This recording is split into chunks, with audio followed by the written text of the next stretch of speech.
Good evening. No government in this province has ever attempted this before. The Ford government is capping public sector wages, more than 1 million public servants, to 1% for 3 years. It is sure to start a war with unions. We'll have their reaction coming up with our team coverage, but first, the details. Action must be taken, and that everyone must do their part. Ontario's interest payments on the debt are the fourth largest item in our expenditures. Think about what we could use that money for. The ayes being 64 and the nays being 40, I declare the motion carried. The bill is called Protecting a Sustainable Public Sector for Future Generations and was introduced in the legislature today. If it passes, which it most certainly will because of the majority government, it will cap wages for teachers, school boards, long-term care and children's aid employees, workers at colleges and universities.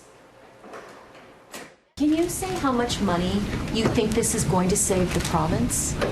I don't have a specific number in mind. I do know that compensation is roughly 50% of total expenditures in government. We've said that's about $72 billion. So for every 1%, that's about $720 million.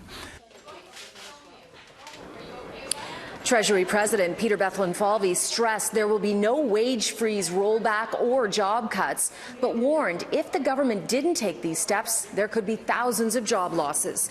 In April, he started consultations with unions. Many say it was just a ploy to make it appear that the government was not interfering in collective bargaining. Minister, were the consultations you did with unions a sham, like simply a sham, so to avoid a charter challenge? Not at all. Not at all. I think I was very clear on April 4th that we would engage in consultations in good faith. As I mentioned earlier, we had a number of bargaining agents and employers. Virtually all came to the table. We had some good ideas tabled.